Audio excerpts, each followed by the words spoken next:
It's 4 o'clock, and we're going to have to start this special call work session. If everybody would stand, we will have a moment of silence.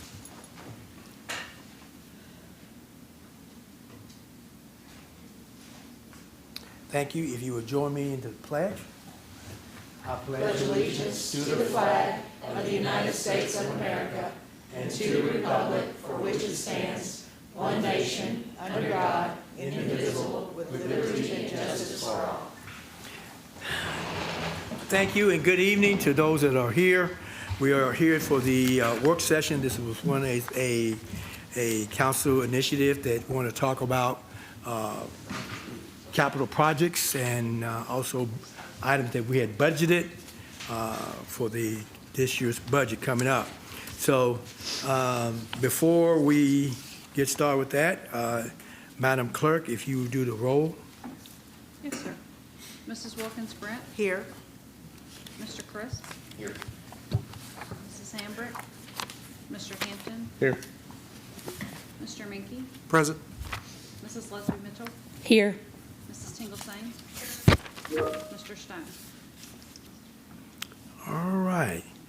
At this time, I would entertain you have got the minutes. If you need a minute to look over the minutes, a minute to look over the minutes, then you can do that. And then at that time, after you all review those, if someone, council, I would entertain a motion to accept the minutes for December 8, 2025 regular meeting. Motion made by Ms. Mitchell. Do I have a second? Second. Second made by Ms. Sames. Are there further questions and or comments? All those in favor of the motion signify by saying aye. Aye. Those opposed say nay. Let the record reflect that it passed. Item number 4, a general capital budget status review. And we got with today, I got Chief Administrative Officer Devin Golden and Financial Director Stacy Clark. And again, they're going to give you some insight on some, and a lot of this is probably not new to us, but they're going to review what we have based upon our revenues. And then the idea for today's work session is to actually look at this after hearing all this and have a discussion as to what we want to do next with this. You know, we have some items that we have budgeted for some design phases that we need to address along with some others. And then you got capital projects, capital expenses that is associated with these designs that we're gonna have to look at and go from there. So having a good in-depth discussion, and hopefully within the next 2 hours that we can, or less, we can get something on paper on next steps moving forward. That being said, ladies, it's all yours. Thank you. Thank you, Mayor. If we can go to the next slide, please, just to lay out the agenda for what we're going to be talking about. So you all have this presentation in front of you, but first we're going to start with the general capital budget status review. That spreadsheet was sent to you all in its entirety. It's captured in this presentation as well, and we are going to review some of those items in quick detail and some of those items in quite a bit of depth. The design fees that the mayor mentioned, there's pretty significant design fees included in this budget. $250,000 for quality of life projects, $250,000 for the design of a fire station, and just over to $234,000 for the next phase of a stormwater utility fee design and program establishment. I added police and dispatch facility needs assessment that y'all approved last night because the point here tonight, I think, is to bring a lot of visibility to all the capital costs that are going to come. Some of those are closer in proximity or in time, and some of those are further into the future, but I think we'd be doing a disservice to not acknowledge that that needs assessment is going to be followed with pretty significant costs. So then we'll get into some revenue and expense projections and implications to show what the capital picture looks like, what our cash position is, and what we might be able to accomplish with that existing fund balance policy versus whether the council wants to finance some of these capital costs, and then kind of circle back to that stormwater utility fee conversation after those revenues and expenses are evaluated, just so that's a more complete conversation about where we stand in terms of staffing that fire station. And then we'll talk next steps, just in terms of what's existing in this budget and what the council can expect to see coming, or what the council hopes to see coming in the near future. So we'll go to the next slide. So the items that are in yellow are the items that we're going to, like I mentioned a minute ago, do a deeper dive into in the presentation. The items in green are items that the council can expect to hear about very soon in council meetings and be asked to take action on. All the other items, open to answering questions about those, but don't want to spend too much time on those. Those were more so just so you're aware of some items that have been completed, or items that really just haven't seen much progress just yet. So I'm going to kick over to Stacy to talk about the first handful of items in green. Yes. So the first items we want to talk about, the first three, are all related to City Hall. So just kind of for context, as of the last change order that council approved, our contingency on City Hall was just a little bit over $323,000. And three of the projects that we need to, you'll be hearing about them. Some of them you may hear about as soon as December 22nd. But as quickly as possible, some of the items will be the security camera and access control. We did ask you all to put $100,000 in this year's budget for that. We have received a quote for that under cooperative purchasing. It's very close to that budget. There's a couple things we're looking at just to see if we can get it, but it's pretty in line with what we budgeted. So that one should be coming back to you fairly soon. The audio-visual equipment to be able to live stream, record, and save versions of our council meetings or any other public meetings that we want to be able to record. All of the wiring is in the building, but the actual audio-visual equipment itself. So we have received one quote for that so far that's under cooperative purchasing. We've asked them to look at a couple things on the quote, so we're reviewing that and looking to see if we can get that back to you. That was not budgeted. However, there are a couple of IT budgets that we think we can kind of shift with some other projects that we budgeted this year to help cover these next couple of items, because we don't want to have to ask for any more money on those items. The third one, this one was also not budgeted, is the networking equipment. So we have switches and firewalls. So again, not the wiring in the building, but there's all the pieces that connect it, the Wi-Fi points, connection points, the firewalls, switches. We have one quote on that, looking at getting another quote on that. Again, we would be looking at repurposing some currently budgeted IT things, or if needed, some of that remaining contingency, which again doesn't affect our bottom line on the project. But and then we do have a couple furniture quotes. That's not on here, but I've got one already in and sent a follow-up email yesterday to the other vendor to get a quote. So our goal with these outstanding items is to stay within our current budget for IT and the contingency balance. So, but a couple of those items, even though we budgeted for the security, due to the nature of the size of the contract, it'll require council approval. And then those other two items, we would be bringing back for council approval as well, as well as the furniture quote. So I'll pause and see if y'all have any questions on that. So that'd be about, all three of those together, guesstimating about 250,000. I'd say about, let's see, 245 is what I'm looking at, I think. You're right, and for those three. And then furniture, I've got one quote for that. We've got, like I said, waiting on one. But I think we've probably got about 80,000 in IT budget items that we feel we can shift to help with that as well. And then working from our contingency balance for any remaining.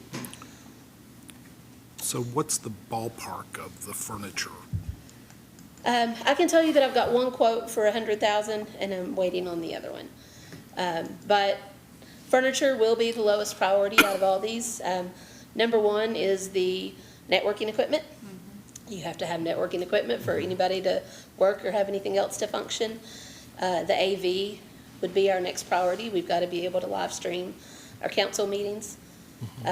Security third, and furniture will be last. We'll make sure the public facing rooms are outfitted first, and mayor's office, and work down from there. And if the rest of us need to use our old furniture, we will.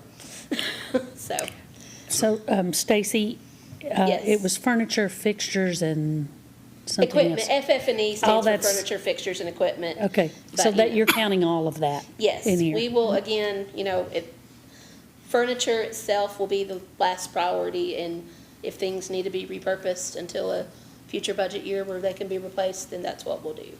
But obviously, the networking infrastructure, or not, the networking equipment first, audio visual second priority, security third.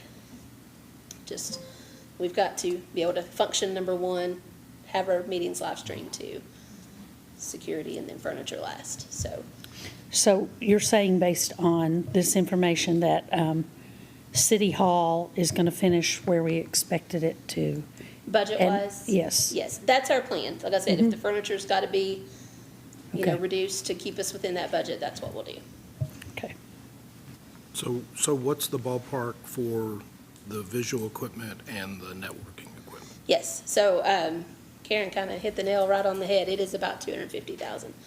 It's, I have a quote for 104,000 for the security. Right now, I've got a quote of 85 on the AV and 60 on the networking. So, 150 and 60, and I'm what was the middle one? I have 104 on the camera security system, 85 on the audio visual, and 60 on the networking. Okay. Again, we're doing some final reviews of those quotes, making sure there are cooperative purchasing and state contract options. We're just making sure that we've got exactly what we need in those for final review before bringing to council. And just for my clarity, so Mm-hmm. were those included in FF&E or not? They were not originally planned in FF&E, no. Okay. So we did budget for the security. That was one of the things. We had put 100,000 additional of general fund money into the capital projects.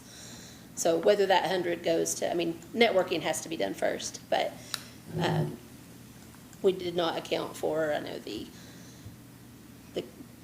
audio visual and the firewalls and switches. The firewalls and switches are end of life, to be honest. So we've got to replace those no matter what. So just Right. might as well replace them as we move into the new building. So the other question, the two IT projects that you had budgeted, what's the risk reward on those projects? Talking about the question of those projects that Stacy's referring to being deferred, Yes. it's less of a, they're not important, and more of a, it's not feasible to implement in this budget year based on other projects going on within those departments. Is that an accurate Yes. description of that? Yeah, but I guess from an IT perspective, what's the risk? It's not a security type project. It's a phone system project. I think it's the Cybersecurity and disaster recovery. assessment and disaster recovery solutions. Right. Sorry, I didn't realize those were the Yeah, two that you were those are citing the too, two. because we Those talked are the about two, phones as but- well. Phones is in 911 system, or Right. 911 fund. We can look into that and understand that better. I mean, that's something that, at least one of those was budgeted last year as well. That doesn't mean it's right, but, we can look into that. Okay. And also, based on that first quote, ultimately, depending on where the rest of the furniture quotes come back, we might have even more available in contingency. So that's something that I think we'll know very soon, just based on what's gonna come back. I mentioned last night having a memo to the council about the status on City Hall and anything else that's to come forward. Obviously, something will come to you all because the contractual completion date has to be adjusted. So, Right. that's something that we can factor into those conversations as we get the furniture quotes. So we'll be working closely with IT to make sure that we don't run amok of anything, but it would not be, like I said, projects that wouldn't need to be done. It would just be deferring them Yeah, sorry, I potentially, misunderstood that yeah, question. so. And then, if there's no other questions on the City Hall items, the next one that I was going to cover was the Lexus Way Old Oxford Improvement Project. And that has been budgeted through a combination of city match funds and the allocation from Congressman Barr's office. And we are currently awaiting HUD approval on the grant agreement. Once we obtain approval on the grant agreement, obtain an environmental clearance, then we would issue a request for qualifications for the engineering services. So the next step that council would need to be take after the state and federal government have given their okay would be to issue a request for qualifications for a design firm, engineering firm. Do you have any idea when that decision will be made? I know the decision's made, but when will they sign off on it? no guess? I don't think we actually have an indication of that. Karen's been keeping very close tabs on that and working on some of the things in the background. That environmental clearance component is pretty significant. You essentially have to clear the entire corridor of where you intend for the project to go. So she's been working on that in the background and keeping tabs, but it's literally just for the HUD director to sign off. So the next project you'll see is the Main Street Brick Sidewalk Project. We've been talking about this for a couple of years, and that's been designed, and it's out to bid right now, actually, so we'll expect to receive those bids on December 19th. So I would anticipate that you all would have a contract to approve in January. So if you'll recall, that's the project where all those bricks are being lifted, the proper surface is being laid, and they're all being placed back. Pretty tedious work, but an important project, so that's exciting that that will be coming back to you all for approval in January. And then on the next page, next slide, the final green item, just bringing a little bit of attention to this, fire station renovations. With the new EMS station and some of the shifts that we've made, you all have heard that our intentions are to shift the admin staff for the fire station downtown to Fire Station 1. That requires pretty significant improvements on that main level, and they're phasing this project in as the fire department does. They're doing a lot of this general contracting in-house and kind of managing the projects internally to make it more cost-effective. So they've been doing a really good job. If you all get a chance to connect with them and see what they've done on the first floor of Fire Station 1, I'd encourage you, not to sign you guys up for anything, but it looks really good. And so the goal would be that they're able to move their admin staff there and then ultimately code enforcement in the future to one of the other floors. With the shift in coverage, the decision was made to move EMS to the basement of Station 3 to provide more coverage to the south. So that will require some improvements in the basement of Station 3. But that is still, they've pulled quotes on that. That will still need to go out to bid, so that's a little further into the future. Likely going to be some more to say on Fire Station 1 in terms of cabling, which is why, like I said, why I highlighted that green, because I think you can expect to hear some about that project because that cabling was not budgeted. So stay tuned for more there, but exciting moves, a good opportunity to get them all under one roof from a leadership perspective and code enforcement, and kind of be back to that Station 1 downtown hub at a pretty cost-effective, in a cost-effective way. So. Next slide, please. So this just highlights where we're headed once again with the design projects that we're going to dive into. You'll see that with all these projects, you've got the subject matter experts in the room. So I'm going to go over what's included here, but ultimately if you have questions about subject matter, substance of these projects, please feel free to ask, and we'll get the right people to the podium to make sure the information's there for you all. Nothing you all are going to see in this is new information. It's all review, and it's all intended to get the conversation rolling and make sure that we can implement these budgeted costs in the right way and in a way that the council is going to support in terms of priority. So next slide, please. So this slide is primarily here for visibility, like I mentioned earlier. This is just at the needs assessment phase, which is very preliminary, but ultimately, and you all approved this at last night's meeting, obviously, but the future cost, potential property acquisition for the construction of a new dispatch center, design contracts for both the expansion of the police department, which you all will recall that building was constructed with the intention to expand, so that's a good thing that the groundwork was kind of laid there already, so that's positive. And then the design of the dispatch center, noting that typical design contract is 7 to 10% of the estimated construction cost. So what we've typically seen in our contracts is 8%, but that's a pretty reasonable range you can expect for those design contracts. And then the construction, I've not even attempted to estimate the costs on that. I think the requirements to construct a dispatch center in and of itself will bring a pretty hefty price tag, as will the expansion of the police department. So just bringing visibility there so that this council, future councils, this mayor, future mayors, all are on board with the fact that this design, this needs assessment is kind of the first step in a very long process, and an expensive but necessary process. Devin, if I can Yeah. interrupt you, and this may be for Chief Allgood, is the dispatch center, is that going to remain? Are they going to tear that down and just build it on to the police department? What's kind of the thought process on that? I won't speak for you all. I can speak based on what I've heard. They've not said anything having intentions to tear it down. The intention is not to build the dispatch center onto the police department, just based on some of their requirements about essentially making it a storm shelter and some of the other dispatch center requirements that are really unique. So the intention was not to tear that building down or to build on. I think there was some discussion about opportunity to some of their specialized units, recovery support. I'm trying to remember the other unit that you all talked about. Evidence? Victim advocates. So Yeah. utilizing that space in a way that they're still on the same campus. I think using the word campus is a positive thing because we've got the dispatch parking lot, police department parking lot, and then we've got one lot across the street. So kind of creating that campus hub. Yeah. I think that's consistent with what Because I they'll think- continue to do. At one point in time, that what would be a terrific Would be what? space, it would be a terrific space for victims advocate and drug court people, because it'd give them kind of out away from the police department and probably ease some people's minds a little bit coming Yeah. in there, so. Absolutely.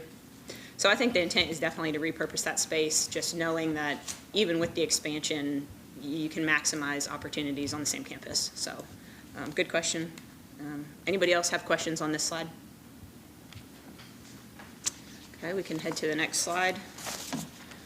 So quality of life projects, this first slide is just a 30,000-foot view of what we're talking about. Like I said, this isn't new information. So the projects that came as recommendations from the interlocal committee were the lap pool at Cephaletta Family Aquatic Center, which is a second phase of the project that was done, I don't know exactly what year, but many years ago. So that obviously phased projects sometimes come to fruition quickly and sometimes not so much. And then the next project being a cloverleaf of baseball, softball fields at Great Crossing Park. Some of the discussion at the interlocal committee was, let's finish projects we've started that have phases.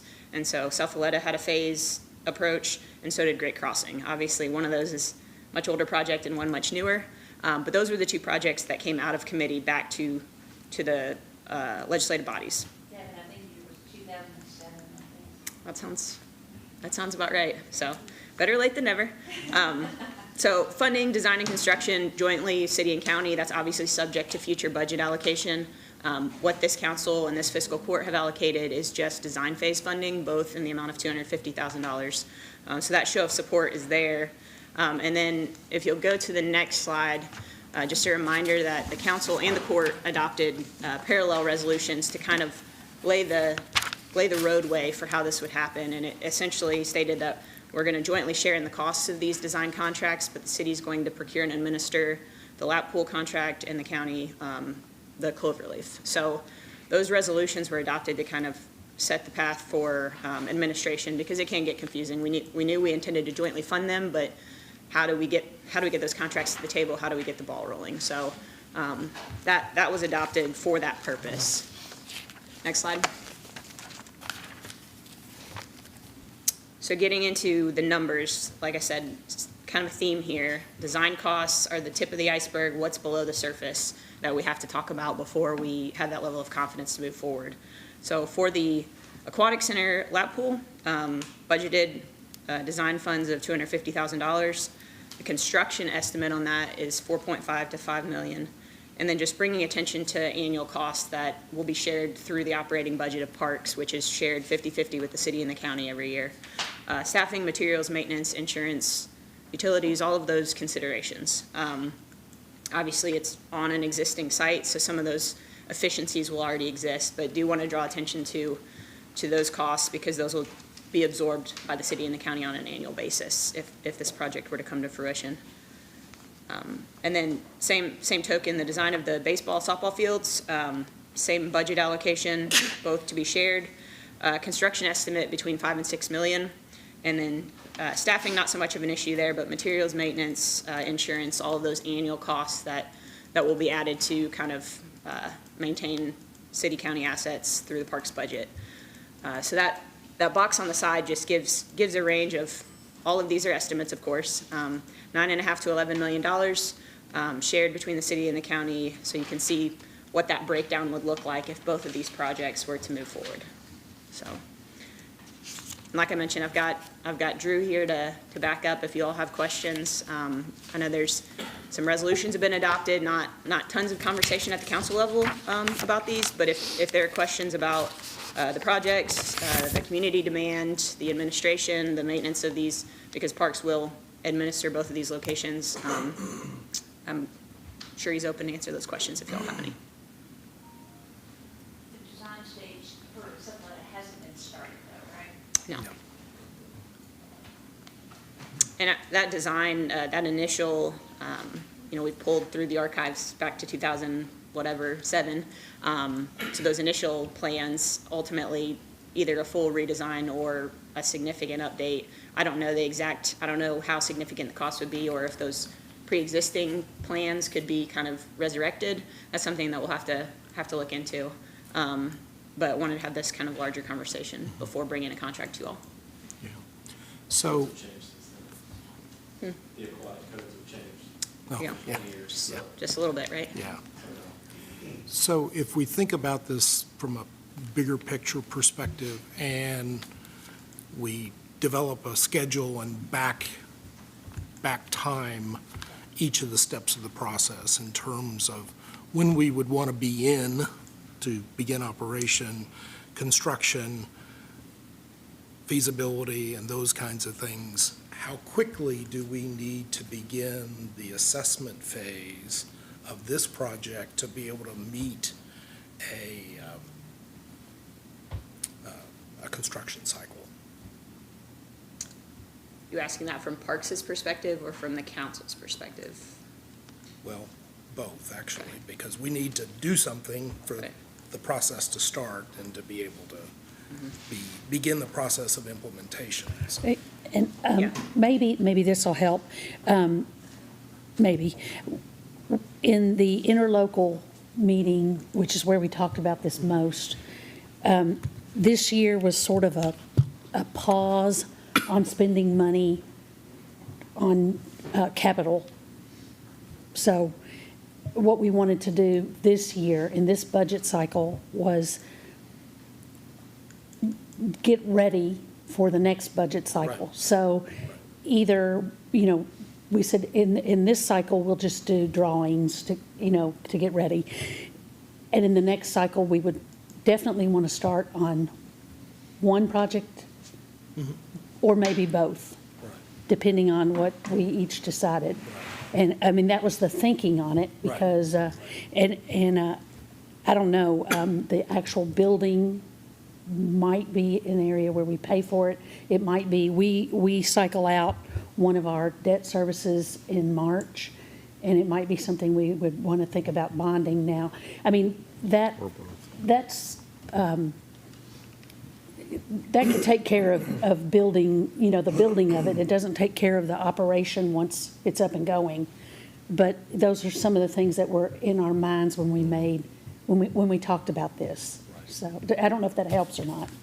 Yeah, I mean, I think that's part of it, but I guess if we go to the beginning of the process, then thinking about it from an initiation of the assessment and getting all that done, trying to time that into the cycle of when it's most advantageous for us to request that work where maybe they need work, so they're willing to do it and do it more cost effectively, versus if you wait too long in the process and everybody's trying to get a bunch of work done, then the cost typically goes up.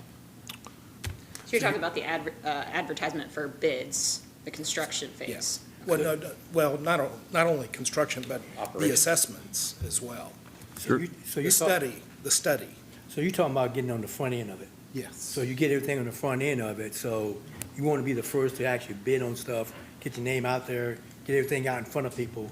Then from there, you may have a better chance of, if somebody's trying to need work, they say, oh, we got to have some work.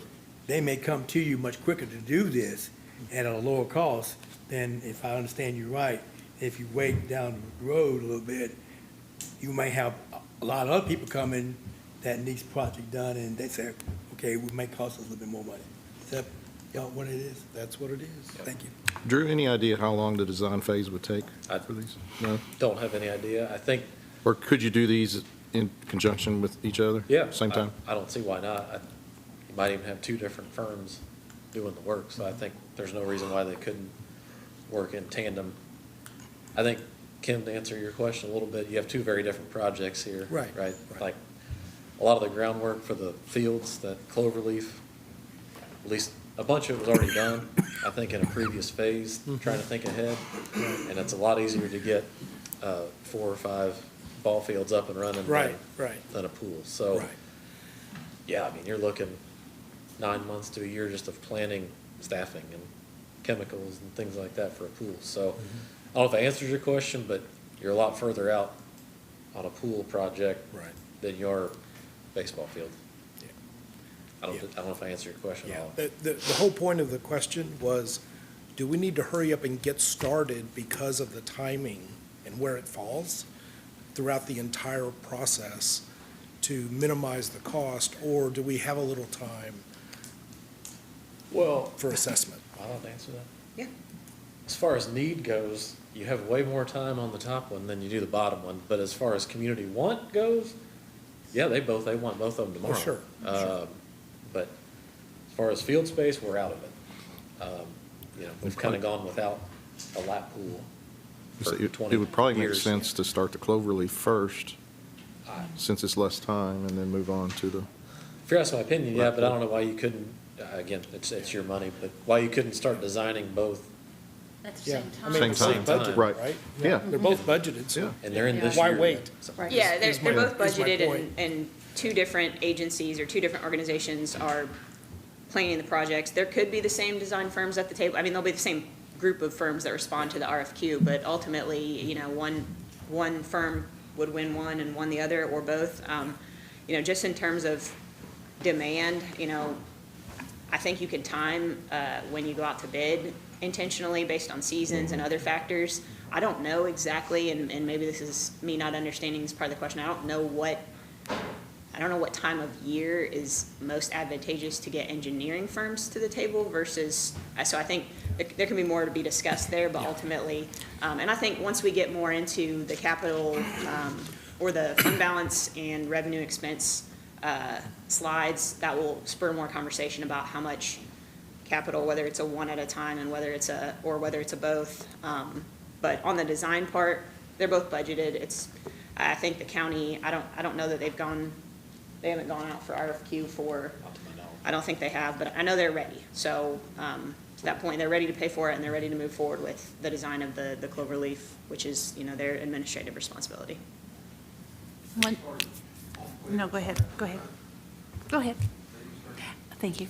I was just going to say, we need to go back and make sure we know who designed the pool the last time, because it was a lousy design, and we had major problems with it, to make sure that they don't have anything, because I think they're still in business, make sure they don't have anything to do with this pool. We have that. I can send you the drawing. Even if they're the lowest bidder. Yeah. They need nothing to do with it. Yeah, so we'll do that qualifications based and negotiate price. So it will be based on most qualified to complete this kind of a project, but noted. As far as the lap pool goes, I know several days during the summer that they turn people away because they were at capacity. So, you open that up, not only with the expanded bus service that we've got, people are gonna flock to it more with the lap pool in there, it's gonna get more people in, and, kids can go to one area, the parents can stay in another, and so I think that's gonna be definitely a shot in the arms. And if I'm not, Drew, if I'm not mistaken, that with the lap pool, you're also going to make some other major adjustments for the entire pool set. Is that correct? Yeah. That's figured in with this? Yes. That's some plumbing. facelift or Yep. some. Plumbing repairs and- Some repairs and Yep. stuff that will also enhance this. And I think one of the biggest thing is that, we hear from people is that, why am I have to go to Juniper Hills to do business when I can do the same thing here? And people think that that's something we should be having anyway, a quality of life improvement. I'm sorry, go ahead. All good. Any more questions for Drew? Great. Next slide, please. All right. So our next slide, obviously one of the biggest projects that we want to talk about tonight is Fire Station 4. We're all aware of the need for, at a minimum, this fire station and potentially in the future another one. So what we want to talk about on this slide, we're talking about the capital first. So we have budgeted $250,000 for the design of a fire station in this year's budget. We previously completed a schematic design in fiscal year '23 that cost us about $36,500. That schematic design was assuming that it was attached to the new EMS station that is off of Lexus Way. So that was completed back in 2023. That was our first step back then. We've budgeted the design. The estimated contract cost is $3.5 to $4 million. Again, that kind of came out of the schematic design phase and the work done on the EMS station recently. So that is the estimate that we have on that. And again, sticking with around that 8% design fee for the $250,000. Obviously, when you build a fire station, it is not just capital cost. There's some other large items, or not just the cost of the building. We are estimating the purchase of the apparatus, the equipment for the truck, and station furnishings around $1.5 million. About exactly a year ago, we purchased a stock fire engine for $1.2 million. So assume a little bit of inflation there. Chief Johnson shared with Devin around $100,000 to equip the truck with everything it needs, hose, all the different tools and equipment that may be needed. And then, of course, station furnishings for a new, you have your your sleeping quarters, and all of the equipment that goes into a bay. So right now, we're looking at estimated future capital cost of about $5 to $5.5 million for the apparatus and the building. And this building, did you say this building's still going to be attached to the building on Lexus Way? There are some discussions to be had about location and considerations for the two different locations. I don't want to speak out of turn, but I believe there is a plan. There will be a follow-up meeting or work session to discuss location so that everyone is on board and comfortable with the current location, where Chief will be sharing his maps, his service areas, so that everyone can understand where the best location is. So But- one thing in, just since we're talking budget, one thing is if it's attached to that one, then we're not talking about a land cost. Correct, If it goes somewhere else, we're talking about an additional land cost. correct. Same thing with the police station, not the police station, but the 911 building. If it's not attached to the police station or right there, because it would take the parking, then that's a land cost. Yes. Because we have no land, we own no land at this point in time that anything could go on. Okay. I'll defer to Devin, but to my She was knowledge, shaking her head not in the areas that we would be considering for a fire station. Okay. Yeah, we definitely don't on the fire station front. I don't think so on the dispatch front either. Obviously, we would vet that. It's been, the last inventory of city property we did, the bulk of it is pretty unusable. Okay. But we'll assess that as well. I know Stacy referenced a future meeting or larger conversation to update those response maps. I know that Chief Johnson has kind of shifted gears in the way he's showing those I don't know, you call them heat maps? Yes. Yeah, so shifting the way he's illustrating that to the public and the council just to show. But their position is that the best location for their needs is on Lexus Way with the EMS station. But like Stacy said, I know there's a lot of conversation around that because those maps do show that there are a couple areas in town that could Okay. benefit from, improved response times. Because that's a huge additional, because I kind of think from dealing with all this in the years past, probably our estimates are under what they were probably going to turn out to be, but that way, if we have to buy land, that's a huge additional cost. Yeah, we did check in with Brent Center Carroll, who completed the schematic design, because we anticipated that number boosting quite a bit. I think their original conversation was closer to like 3.2, 3.4, and they held that these numbers are still pretty good. Okay. Will that turn out to be the case? We don't know, but we did ask that question as recently as last week. Okay. Devin, if I could, and actually it's probably for Chief Johnson. Yes, sir. Cost for service, Calls for service, yes, sir. yeah.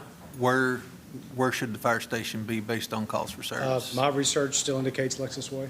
Okay, because I know Canewood's out of the 4-minute and Extreme East is out of the 4 We minutes. have gaps on both sides of the Yeah. county, of the city, yes, sir. And that's why I was wondering what the calls for service, because I know there's a lot of building that's fixing to occur out here, that this one is kind of got there and it's slowly, but it's still growing, but It's already built, right? Yeah. You already have the need that's there. yeah, Residential properties, commercial properties.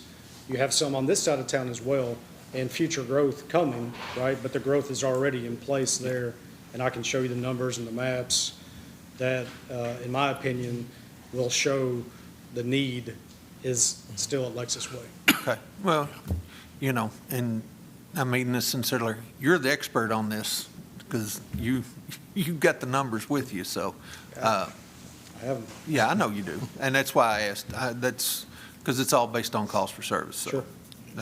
That was my question. Thank you, sir. okay, thank you. So, Anything else? Chief, yeah, Yes, Chief. sir.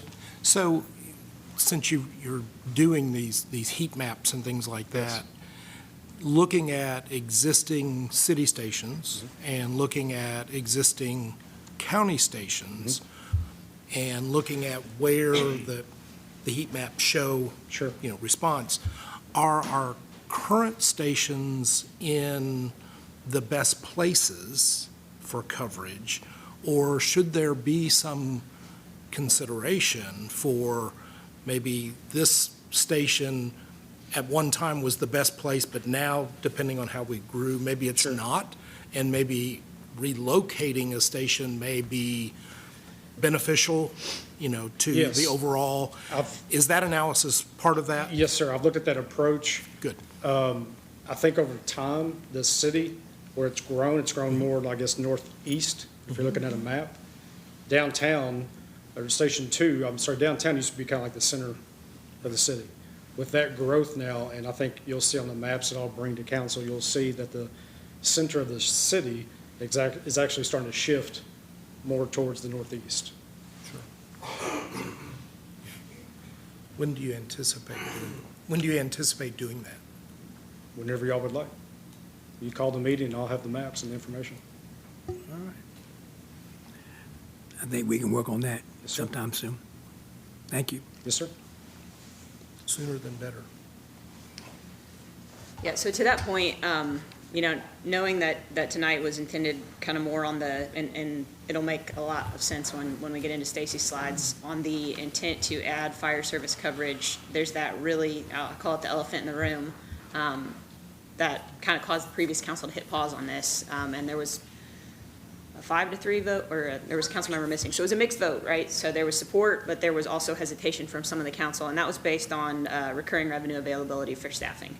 So the slides that follow are intended to spur conversation about the capital costs that we've reviewed so far, but also to show those revenue and expense projections and aid in the consideration of whether future revenue measures might be necessary to staff that station before greenlighting it. So that question of, does the council support a fourth fire station? Does the council have a comfort level with our revenue projections and expense projections? Or does the council want to talk about those additional revenue measures that might be necessary? And then ultimately bringing back those adjusted maps to show the location component. And then ultimately also determining, part of the conversation last time was, can you ask a firm to design a station that doesn't have a location attached to it? So it would be designed essentially such that it could be used as a Station 5, which that would, who knows if it would be outdated by the time that station came to fruition, but there was some interest from the council in that question of, does that design have to be tied to one location, or could you mirror it as you need additional station coverage? So that's something that we'll dive right into. Like I said, and like Chief said, we can get that scheduled at any moment. He's been working with GIS to update those maps pretty regularly. So I think more to come there, but ultimately, if there's additional information that needs to come as part of that work session, open to that tonight, just so that we have every bit of information that the council believes they would need for that. So if there are no more questions on the fire station, I'm going to kick it over to Stacy on the revenues and expenses and fund balance. All right. As Devin said, the biggest part of the conversation regarding the new Fire Station 4 is, of course, how to account for the capital and the recurring costs. Because obviously, we want to be confident when we move forward with a design contract that we have a path forward for paying for everything that's associated with that. So the first thing, this slide is straight from the last quarterly financial presentation that we talked about with the projected general fund ending balance. So basically, as we get to June 30, 2026, the end of this fiscal year, we are anticipating an excess fund balance of just over $13.1 million. So again, that keeps our 30% minimum and gives us $13 million that council can consider how much of that you would like to spend on capital projects. I think council should have every bit of comfort level spending at least a portion of that on these capital projects, and, you know, whether or not you choose to spend it all, or, you know, choose an option of some cash and some financing, but especially with respect to Fire Station 4, looking at that potentially $5.5 million for construction and apparatus and station furnishings. I think we could have a comfort level with paying cash for the capital. But as we all know, that capital is not the biggest piece of the question. So wanted to have that in here for that discussion. This also goes back to the quality of life projects for the pool. Again, we can consider, do we want to use up this entire excess fund balance, or when we get into some of the other projects, do we want to consider other options? But at least where Fire Station 4, which I think is our #1 priority, is considered, we should feel comfortable with that cash balance. On the next slide, I'm going to walk you through my revenue and expense projections for the next 5 years. So I'll talk to you about how I got to these. I will try not to get too technical with the math, but I told Devin I've got spreadsheets showing how I calculated every one of these revenue and expense projections. I have no issue sharing those, but I wanted to put the end result numbers in here to make it as easy to understand as possible. So looking at our general fund revenue projections, I first looked at the history. So for the past 5 years, from 2020 to 2025, which is our last completed fiscal year, our average general fund revenue growth was 11%. Now in 2025, we had some very large net profits revenues that are unusual. I backed all of that out before coming up with this percentage, because for the most part, those are not recurring that we're going to get every year. With that, our net profits was even still about $1 million to $1.5 million higher than it normally is. So that's why there's two projections here. When I took out that extra to kind of equalize the net profits, it was about a 10% estimate. Part of the reason I did this too is to show you what a 1% difference in projections can make to revenue estimates.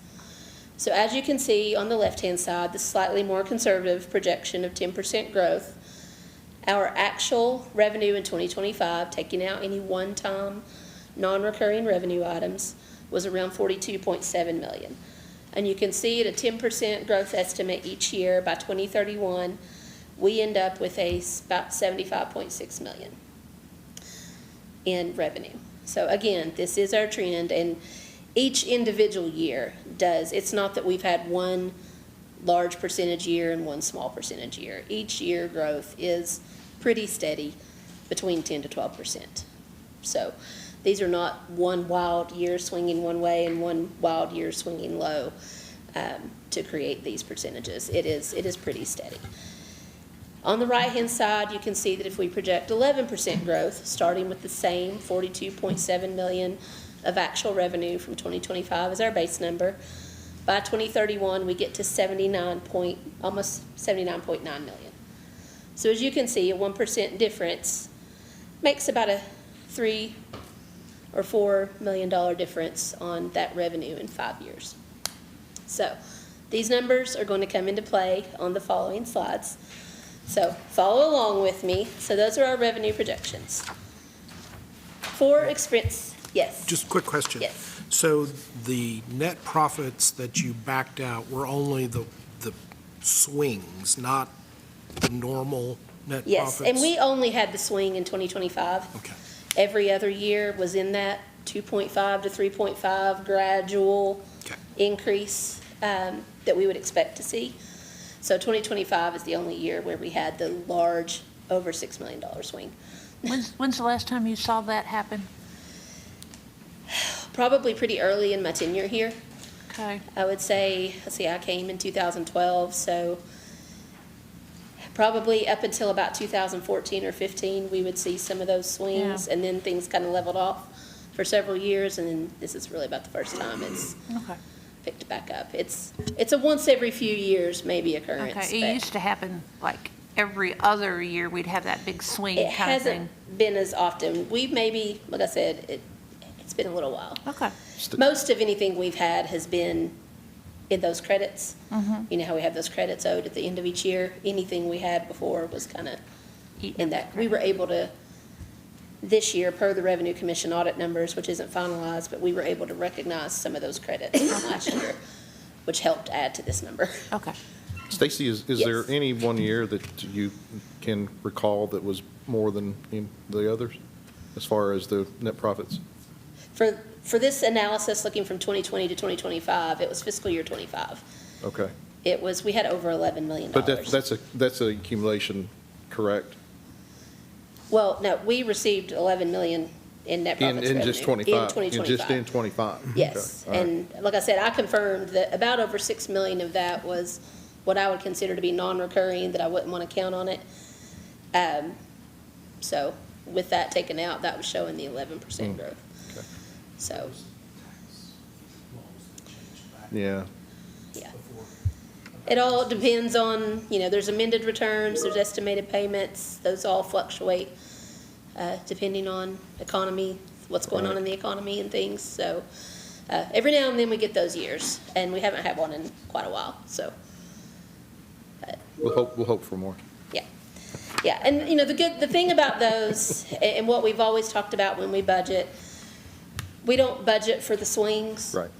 When we do, so when we talk about the fact that we increased fund balance by about 6 million last year, it was mainly because of net profits tax, one-time revenue. We don't budget for that, we don't account for that when we budget.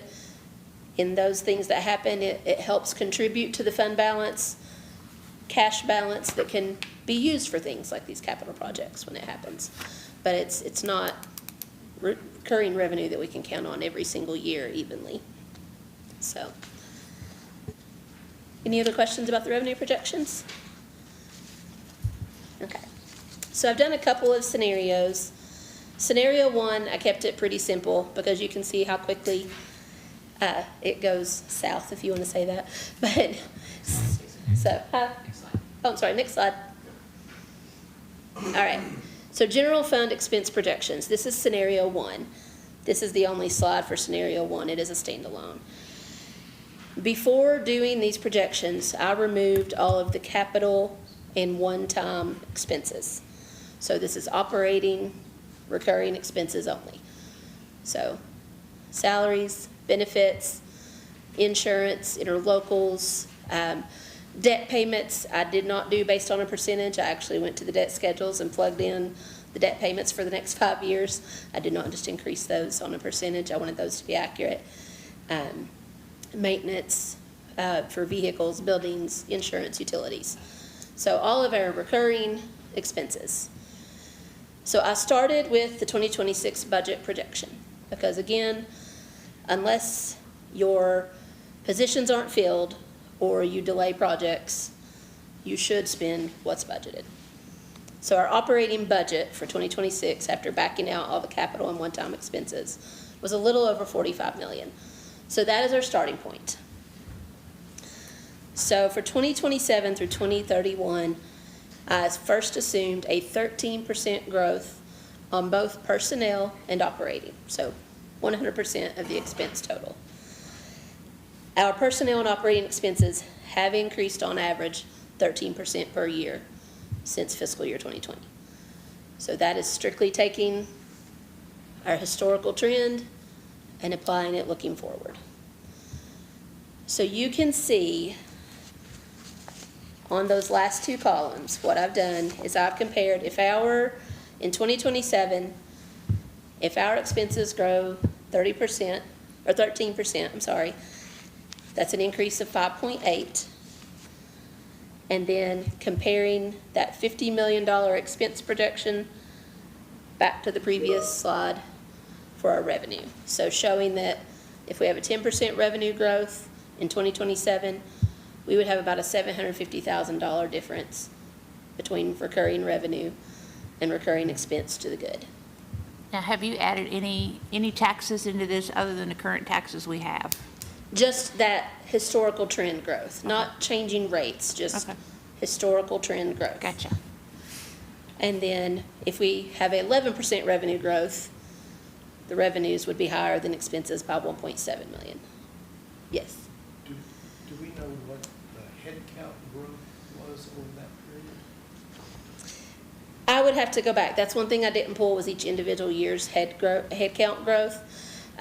You'll see how I took that into account a little bit later when we're looking forward, but for looking backwards, I didn't pull each one. But there is a slide in here that shows going forward, if we assume this much growth is COLA, then this much is left for headcount. So we'll get into that looking forward.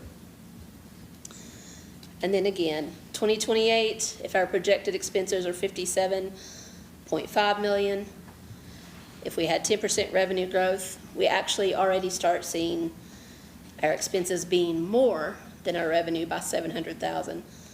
If we have 11% growth, we're still to the good 861,000. So I took both of my revenue projection scenarios and showed you compared to the expenses, would we have an operating surplus or an operating deficit?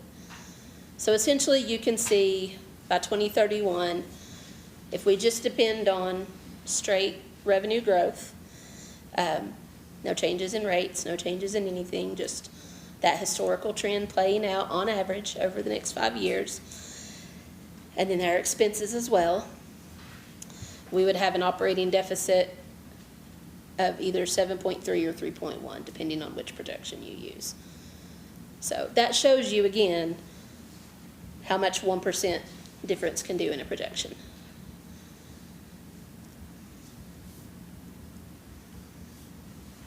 I'm going to give you all a second to digest it, make sure nobody has any questions before we move on. So what happens if we have a recession? Again, you can see what a 1% difference in revenue growth does. Obviously, if we have a recession, then we'll do what we did during COVID year. Some of you, I can't remember if any of you were on council during that budget adoption. Because we didn't know what was going to happen. When we were adopting the fiscal year 2021 budget, we significantly cut our revenue estimates. And then, tried to hold the line as much as we could on our expenses without cutting services as much as we could. So if we go into a recession, then we would have to stop, reevaluate probably the current budget that we're in, and, use that new metric going forward. So we would, in essence, have to react to that, to reassess our revenue projections and see where we could cut expenses to accommodate. It's like in the United States, they say about every 8 years you have a minor recession. Of course, I was married during a great recession, Yeah. but you have a minor recession. So Yeah. COVID was the last time. So 8 years, we would be approaching it soon if that was to hold to the Yeah. case. And now, I will say this, scenario one, I wanted to show it to you first. This is I won't say worst case, because we never know what the worst case could be. But this is the more dire looking projection. I wanted to show you this one first, because this is the worst one. I wanted to show you a second projection that shows a little more if we controlled the personnel expenses to a tighter line. But you look like you have a question. Yeah, so just like the headcount question, so do we account for employment growth? Or do we know what that is over the 5-year projection? For the new one? Yeah, so that's, again, that'll come back into the slide. Again, I didn't go backwards and say in each year, here's how much we added in the past. But going forward, I did show, based on not this scenario, the second scenario, what it would look like, how much wiggle room we would have to add headcount. So you can see when we get there if that fully answers the question. If not, you can tell me then. So scenario one, again, this is the worst looking scenario. I wanted to show a second scenario. Next slide. This is the one we're going to spend most of the time on, but I'll also not try to spend too much. I want to give you all time to discuss. So what I said is, okay, operating expenses, there are some we can control, but we can't control things like utilities. Insurance cost, our risk manager does his best, but sometimes if our building and property values are going up, then our insurance premiums are going up. Utilities, we can't control. Vehicle maintenance, we try to have as new a fleet as possible to keep that down, but, if the emergency vehicles have to be maintained, they have to be maintained. So there are certain expenses we can control, but I left the operating at the 13% historical growth. But I said, okay, personnel, we have more capability to hold that to a tighter line. So I said, okay, what if we did 10% growth personnel? So this is a repeat of the previous slide, just showing what if the personnel portion only grew 10%. So you can see the projection, again, starting with our 2026 budget of 45. By the time we get to 2031, if we can hold the personnel to 10% growth, that is $76 million by the time you get to 2031 instead of $83 million. Again, in the last two columns, you can see if our revenue growth is 10%, we do whittle away down at that to where we're not in an operating deficit until 2031. But if our revenues do hold closer to that 11%, we would still have a surplus. So this is showing, okay, what if we tightened up on the personnel side and made sure we controlled that a little better? And again, I'm going to break it down even further on the next two slides. So That's our largest expense is personnel. yeah, it is. That's what we do. We provide services, and that takes people. So that is the bulk of our budget. Yeah. So again, same thing as the previous slide, only changing it for a 10% personnel growth instead of 13. Okay, the next slide, I am breaking down a little bit more to show you that operating number. So I pulled our projected total increase in expenses from slide 14. So this is with the 10% increase in personnel, 13% increase in operating. These are what we would expect our expenses to increase each year. I broke that down to show you of the $4,985,000, $2,526,000 of that would be the increase in operating. $2,458,000 of that would be the increase in personnel. And I've broken that down for each year. These are real numbers. I pulled out what was personnel, what was operating to show that projection. And then what we all want to know is in these yellow highlighted columns, what does it cost for 9 more firefighters? In the fiscal year 26 budget that we're currently in, the mayor recommended and council approved 3 new firefighters to prepare for the future Station 4.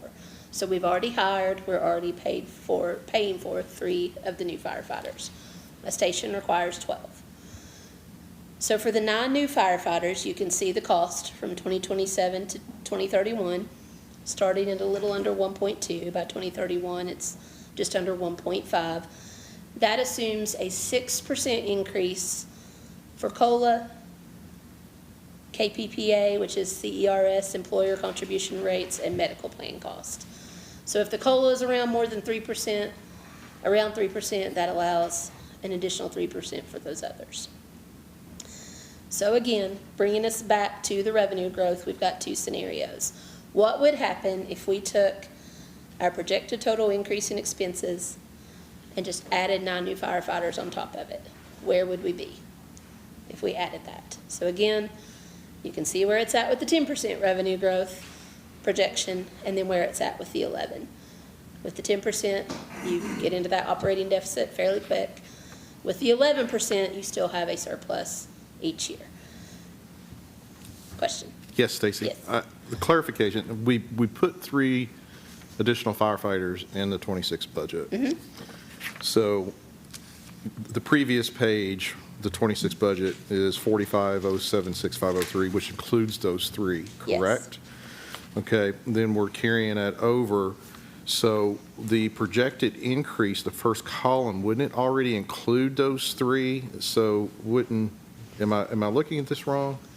No, it does already include those 3, but we would need 9 We more. have to have 12. Okay. So those are already included. I have not Okay. added, All so right. those 3 are already in. I'm looking at it, That's okay, I'm looking yeah. at it wrong. I'm sorry. Yeah. Yep. They're already in the increased expenses. They're already employees, or actually, I think they have already been hired. So they're in training. They're going to move on, get the COLA like any other current employee would because they're already hired. But before we open a station, we need to hire 9 more. Now, we could talk about, hiring 4 next year, 5 the year after, depending on that timeline of when it would be constructed and completed. But ultimately, we need 9 more before a station is opened. Ideally, 9 more that are already trained by the time it's ready to be opened, ready to go. So again, I'm sorry, go ahead. Right there, I think you've answered this before.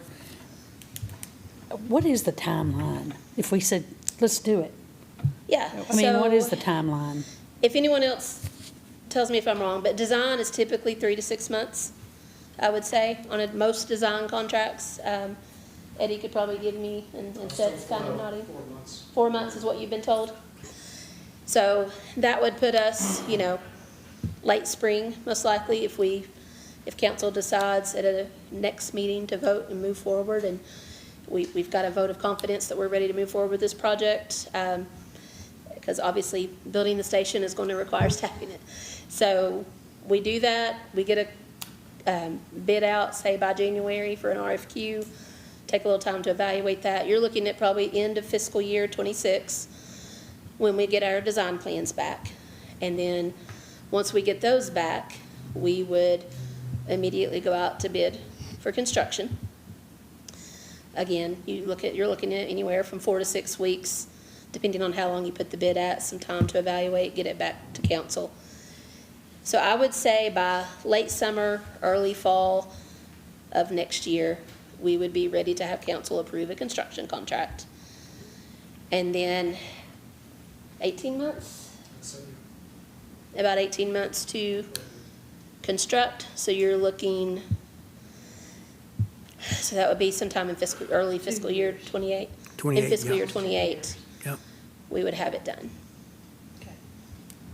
So we're in fiscal year 26 now, I would say 2028. in fiscal year 28, probably early spring, maybe, of 2028 calendar year.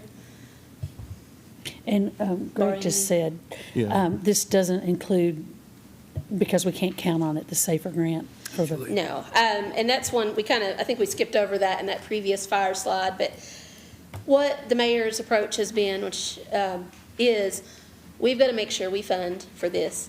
We will absolutely apply for a SAFER grant, and that will provide relief to the general fund if we're able to get it. But the concern has always been from council, once the grant runs out, we still have to pay for it. So making sure that we're able to show that we can pay for this, sustain it. Typically, those grant application windows open in the spring. So if we put out a, design bid early next year, I would assume we're going to work on a SAFER grant application this spring. With those SAFER grant applications, they usually, if they open in the spring, they're usually awarded by fall. Once you've accepted an award, you have 6 months? 6 months to hire the staff. So about a year process from the time of application, being notified that you've been awarded a grant, and then once you've been awarded the grant and accepted it, you have about 6 months to get them hired. So again, I think in kind of in line with what we did this budget year, I would assume we would adopt, again, pending what council's discussion is tonight, adopt a budget next year that shows maybe not all 9 immediately, but it would at least show probably half of that. And then, again, Chief Johnson will have to keep us in tune of how long it takes to train, because you want to have your firefighters trained, if at all possible, before the new But- station opens, so. And but if it's taking 2 years just to build it, then, I mean, it's going to be spread over probably three different Budget. budgets. Yeah, the construction cost, which we're not, the Right. construction cost would Yeah. be, it's just showing that we're able to, that would push these expense, again, if we don't hire all 9 July 1 of 2026 in Right. the next budget year, that would push this out a little bit. Right. This scenario is assuming you hire all 9 July 1, 2026. This would be, I don't want to say worst case, but this would be the most immediate increase in expenses if we hired all 9 immediately in the next year budget. But we could push that out, and these numbers would push out a little bit farther as well. And I would have to defer to Chief Johnson on how long it takes to get one fully trained. I'd like to add on the Safer Grant front. When we first started talking about this, the Safer Grant program funded, I forget the max number, but it funded their full salary for 3 years. And all the stipulations of you're building a new station, all of these other factors had to be met. The funding is not nearly as robust as it used to be, so there are percentages, and those percentages change over the life of the 3-year grant period. So I would anticipate that to continue to change. But one thing that we need to keep tabs on at a staff level and make you all aware of each budget cycle is what that funding looks like and the timing, because ultimately, if the council were to add X firefighters in the next budget, when the Safer Grant would have funded those, we just have to be kind of on our toes about what the Safer Grant would fund versus what you all would fund, and the timing of adding those in our budget and on our personnel ordinance. So that's something I know Chief Johnson's been very proactive in keeping tabs on that program. So it'll be interesting. This spring was the first that I had seen that those changes went into place. So we'll keep the council informed about what that program looks like, because I think that will mold the direction that you all will want to take in terms of head count as we go through the construction phase. So, thanks. Yes, good point. Which leads back to why we want to be prepared to pay for them. And then again, if we get the Safer Grant, it provides relief for things that could be used potentially for smaller capital items. It may not be enough to cover, but we would want to be careful about, if we have any funds freed up, we want to use those, we would use that for one-time expenses, not recurring expenses. Any questions on this to show, again, we've already projected an increase in our current expenses at a 10% personnel growth, 13% operating. And then those last 2 columns are what it looks like after we add 9 new firefighters on top of that. Could I ask Chief Johnson a question about that? Is there any reason to think that we would have all 12 of them in 2027? I mean, we already have the 3.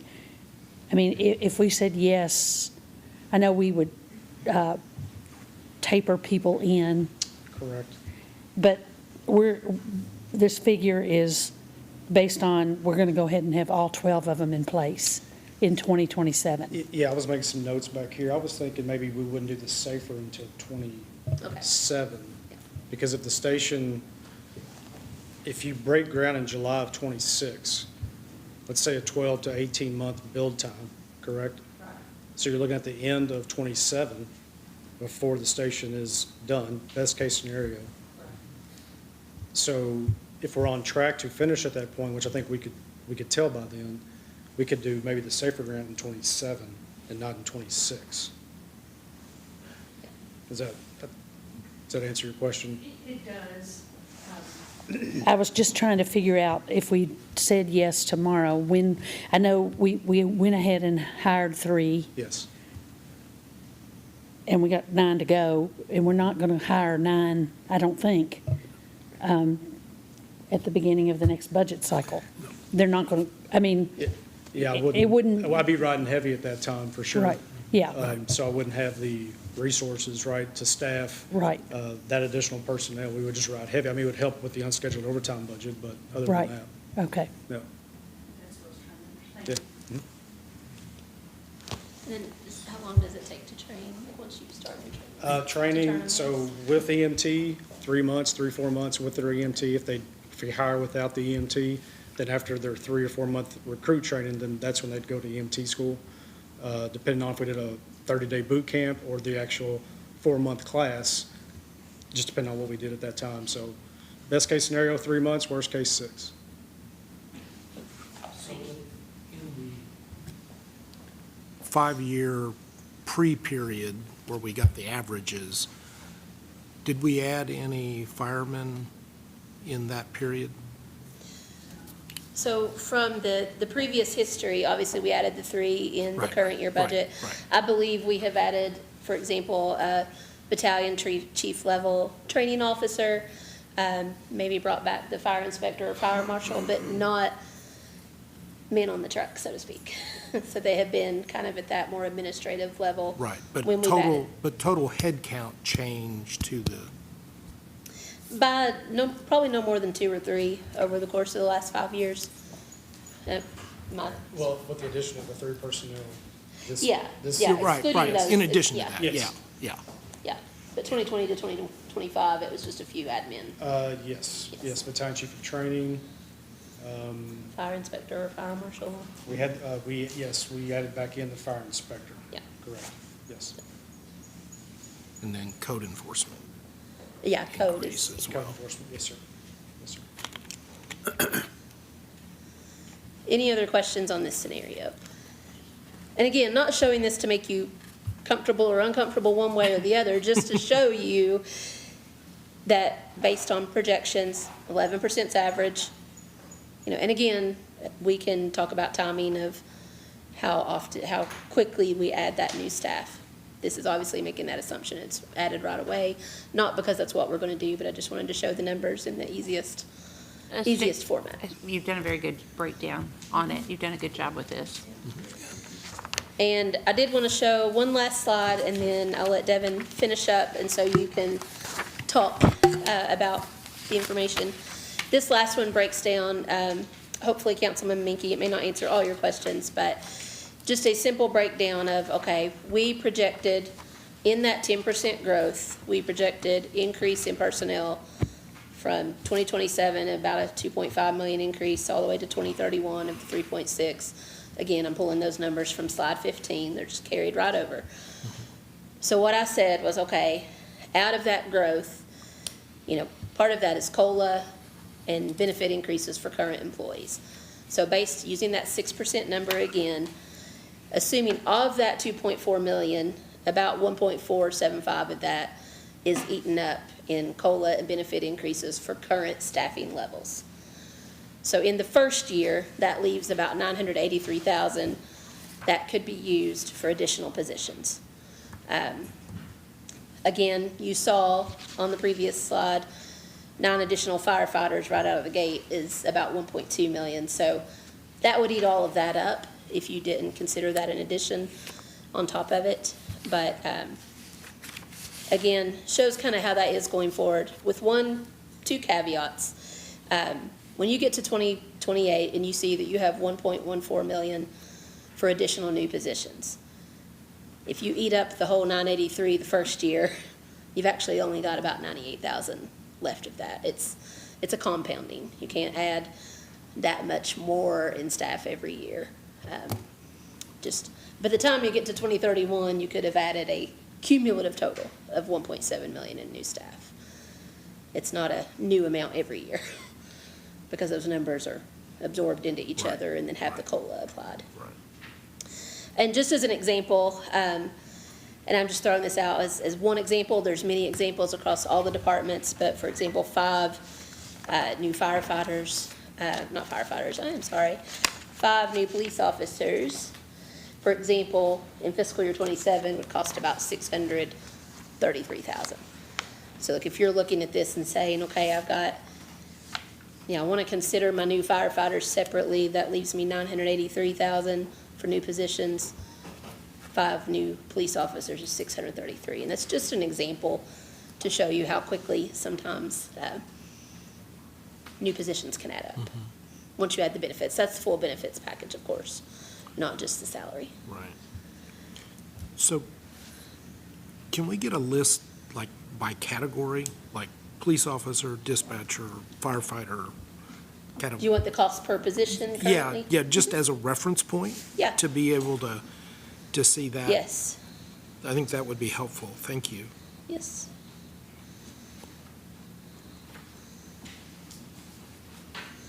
So like I said, that may answer part of your question of Yeah, that's part of it. if we yeah. see an increase in personnel expense, this much of it's eaten up with COLA, you've got this much left for new positions, so. And I believe that is the end of my finance slides, so I will turn it back over to Devin unless you all have any more questions for me. Happy to come back up if you think of another question later. So in addition to that information about each position's starting salary, we always assume the full benefits package for illustration. Obviously, if you get a firefighter, police officer with experience, that changes. But other than that, I heard a request for, over the last 5 years, just head count added and the makeup of that head count.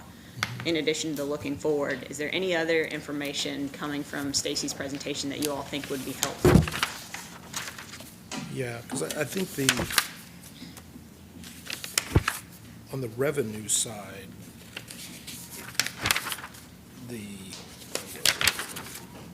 sorry.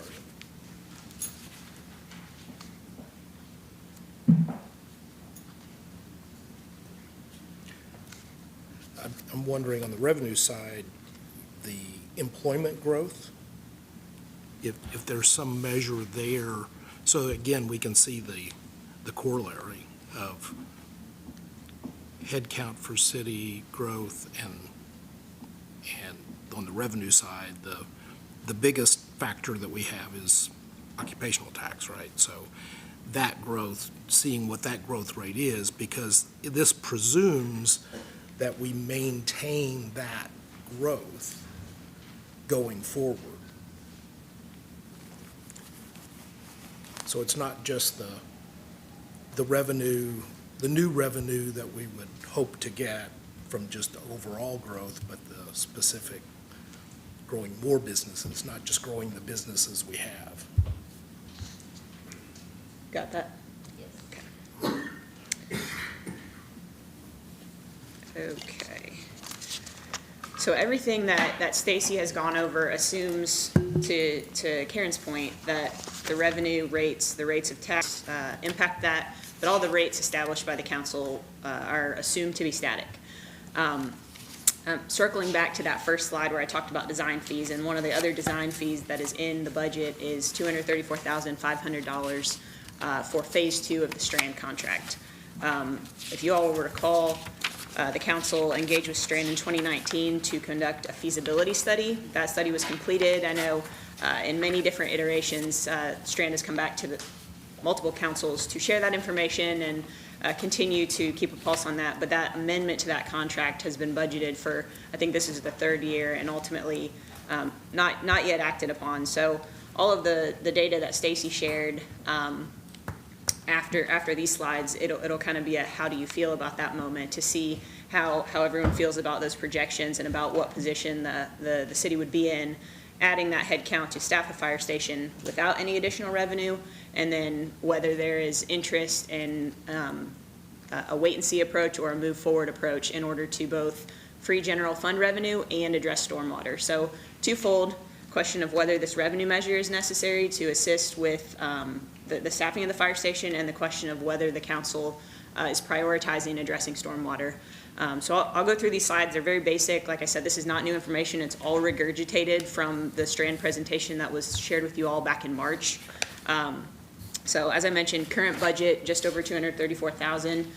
That number is based on an April quote from Strand. So not to say I don't know what cycle they're on in terms of increases for salaries for their staff. So that could bump a little bit, but that's the number we currently have. Approximately 18-month timeline for them to complete that scope of work, which, as we've talked about, would essentially be parcel to parcel evaluating that data to identify how many equivalent residential units are assigned to each property. That's commercial, industrial, et cetera.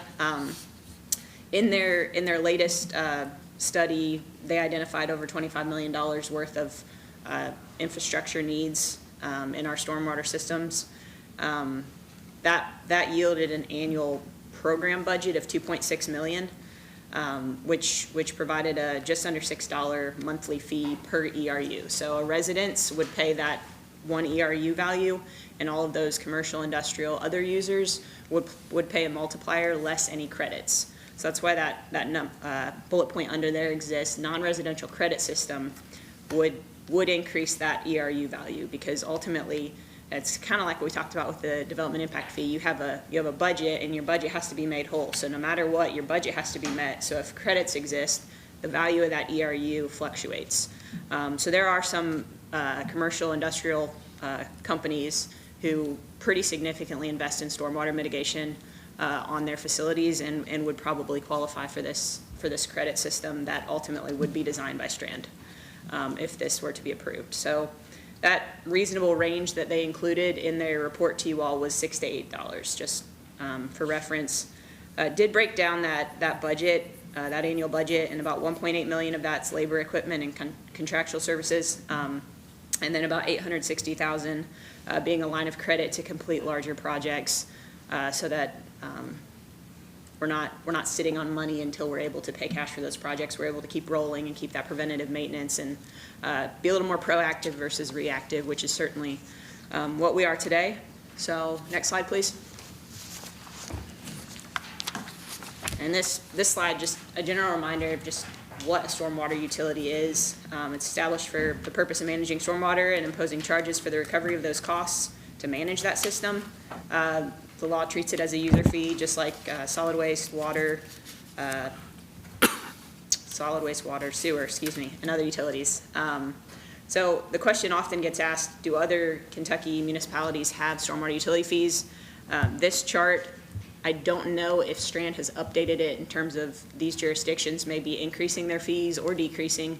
But at last presentation, this was the chart provided. So you can see as low as $1.50 to as high as $12.47. These are the cities and counties that impose the fee. You can see that almost all of them are ERU based. And then just a last note, just a reminder, what the city typically allocates is between $800,000 and $1 million to kind of have the opportunity to fix some of those problems that pop up, dedicate time to certain projects that have been identified as critical needs, but ultimately not a proactive approach, not an intentional approach at this point. And like I said, we've got subject matter experts in the room, so if you all have real stormwater questions, I'm sure Eddie can answer, but intention of these slides being a reminder of what the opportunity is with the fee, and then kind of paralleling that with the intent to address stormwater, and also how you all feel about our current position with Stacy's projections and, the future of another fire station to be staffed. So that is what I have. Mayor, I know I can kick it over to you if you want to speak to that last component on the stormwater utility fee before the conversation gets rolling, but like I said, I'm glad to answer any questions. Well, first, thank you again, Devin and Stacy, for those numbers and so on. Here's, again, the idea was to get you all here to hear all the numbers, give you some scenarios, and then figure out from there and say, where do we go next? There is several ways, we can go about it, and if you trust the numbers they've given us, we can just keep going like we're going and do our, head count when we can and so on. But again, we're in the service business. We provide service. Another option that we have, and one that I look at, of course, it doesn't sit well with people, is having a stormwater fee.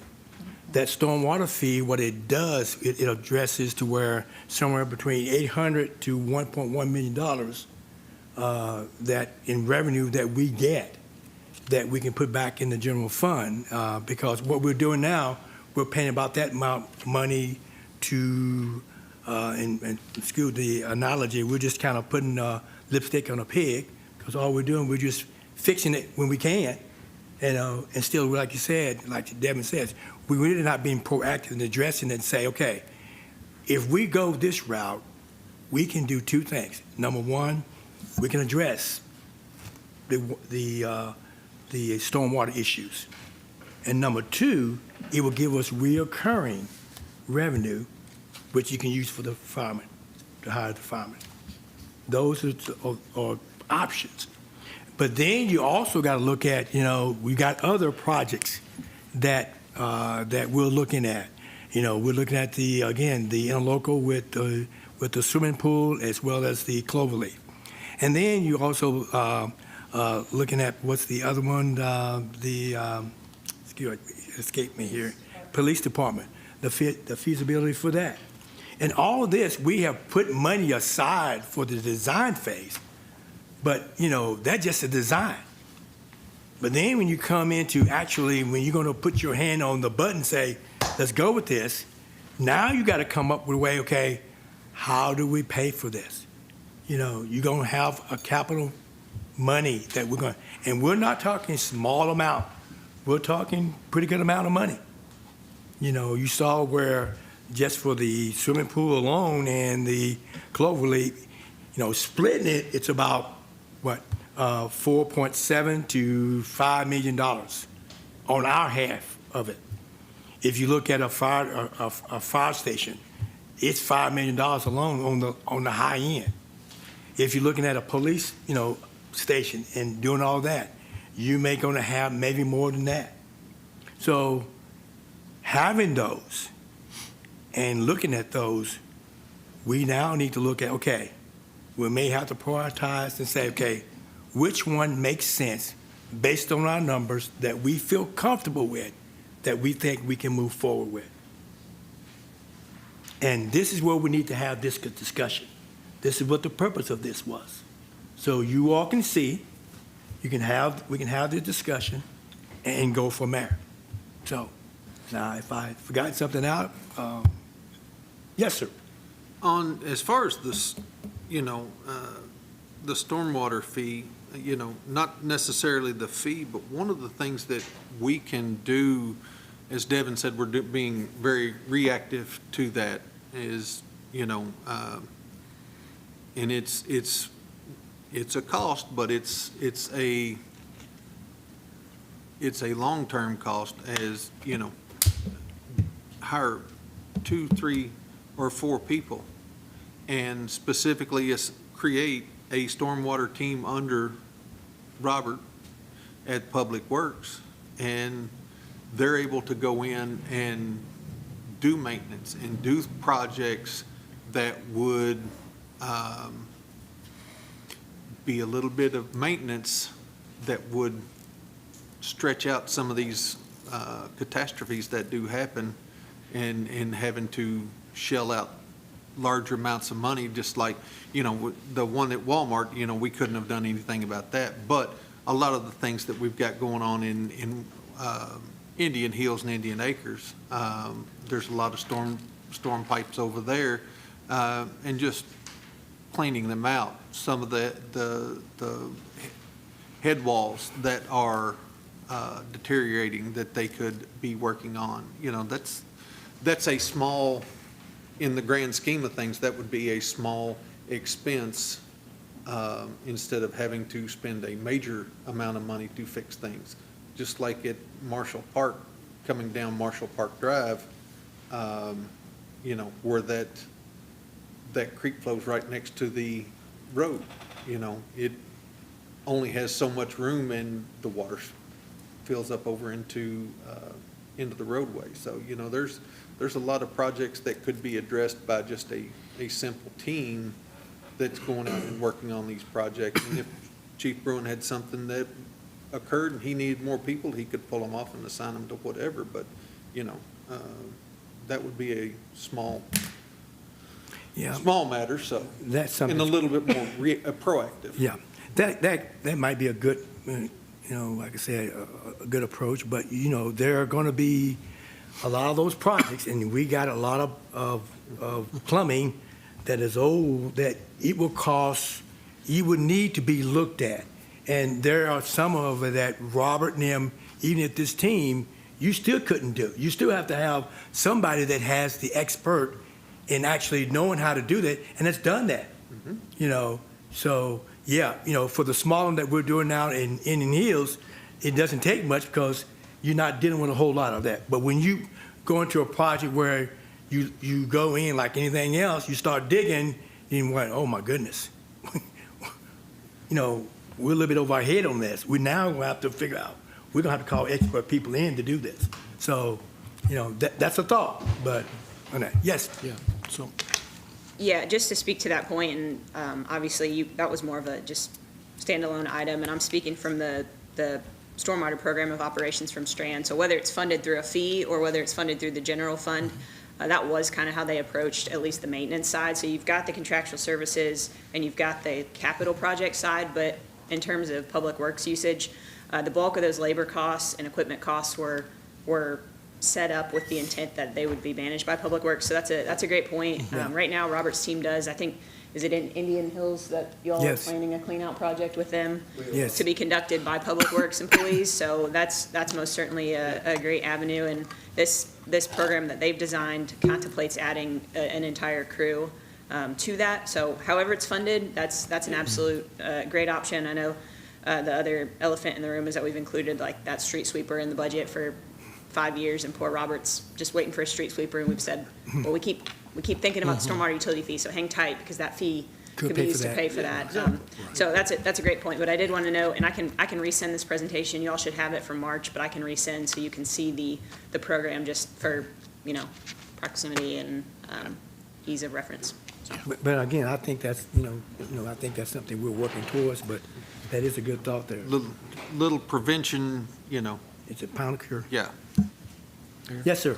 So I think the conversation thus far, I think, has been really good in terms of the maintenance and being a little more proactive on stormwater activities. But I think the bottom line with any stormwater utility is you build a strategy and a plan, and you develop the processes to systematically go through and maintain, update, and repair, because in every community across the country has exactly the same problem.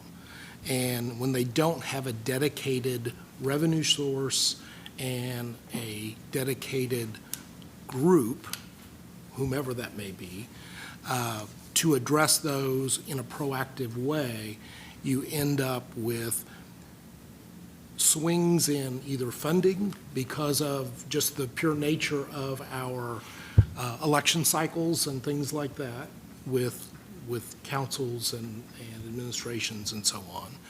But you also have the federal side of this, where there are a lot of communities even in Kentucky that are under consent decrees from US EPA because of the lack of maintenance and upkeep of storm systems and the threat to public health and welfare. Community I grew up in basically is on the river, and the main trunk line that goes all the way through town had to be replaced.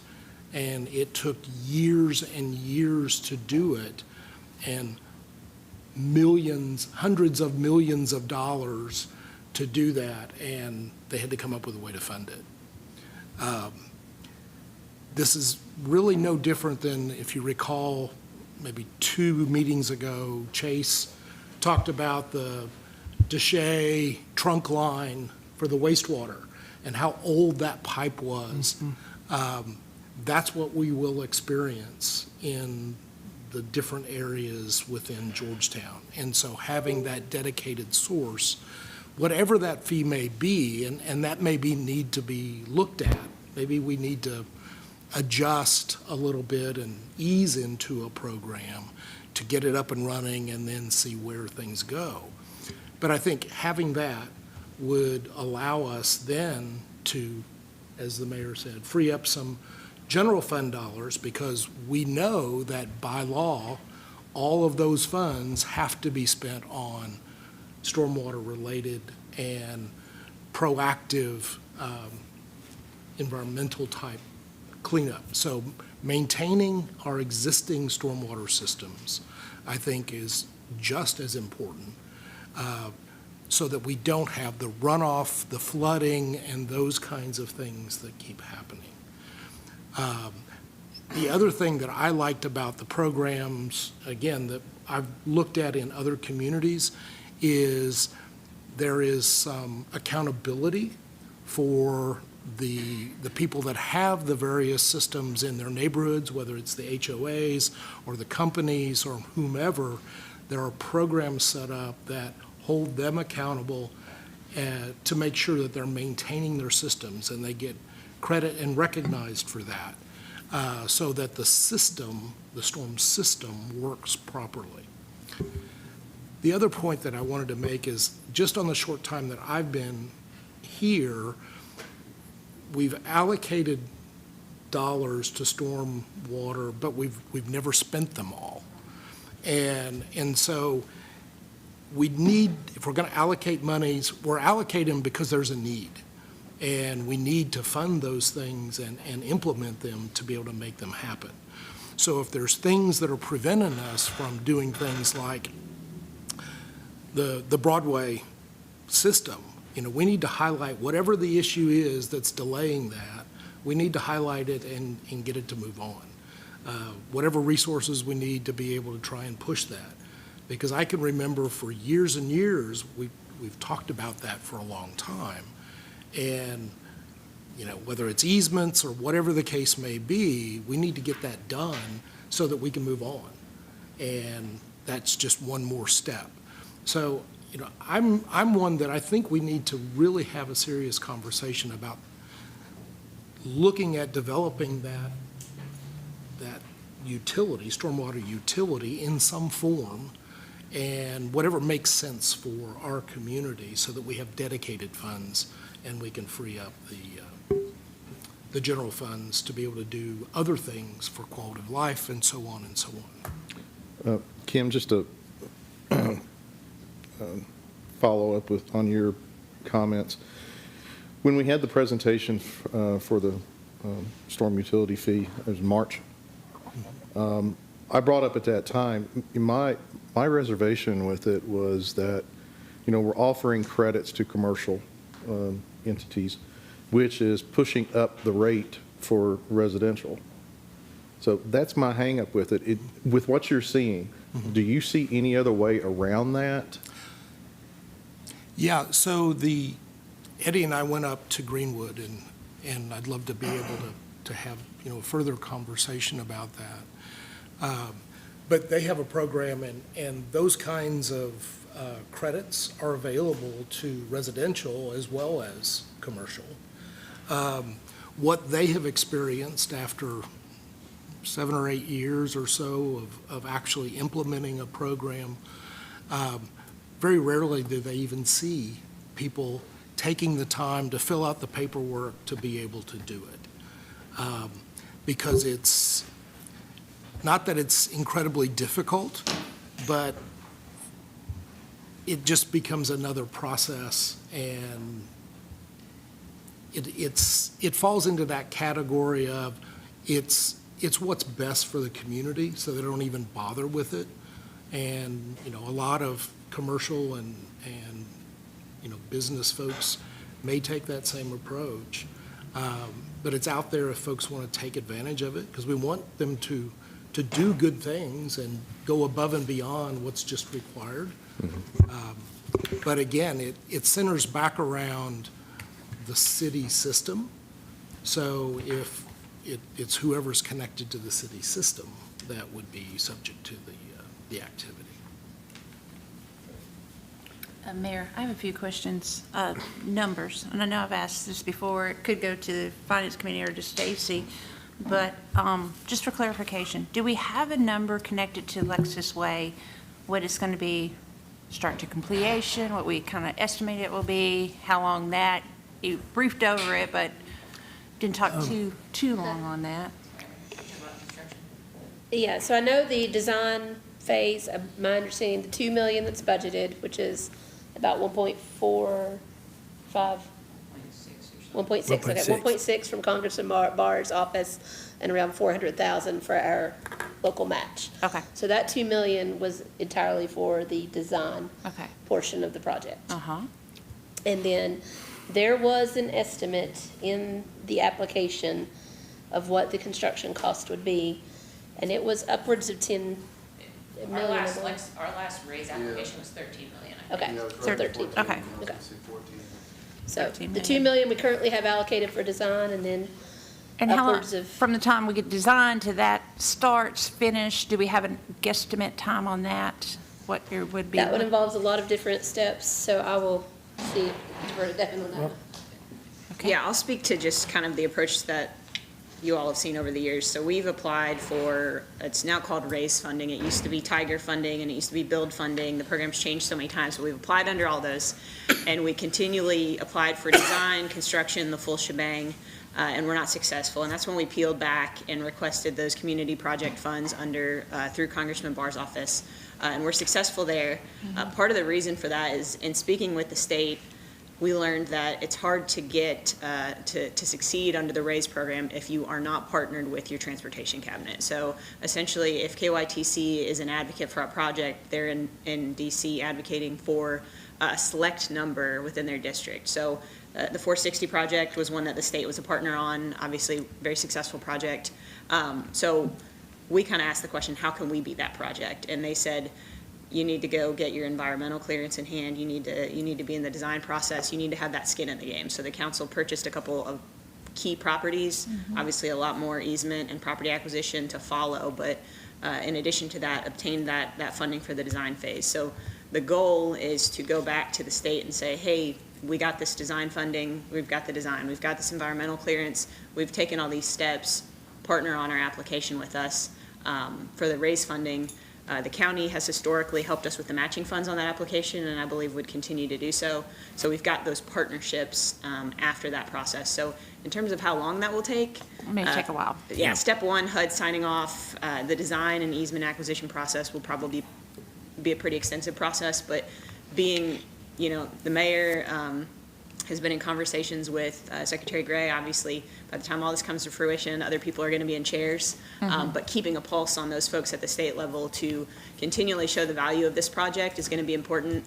Senator Nunn, just as recently as last week, wants more information on the status so that he can be an advocate at the state level as well. So we're having all those conversations and making sure our thumb's on the pulse, but ultimately they want to see that design in hand, that environmental clearance in hand to be competitive. So with that said, you're expecting grants to help pay for this one? Fully anticipate Probably.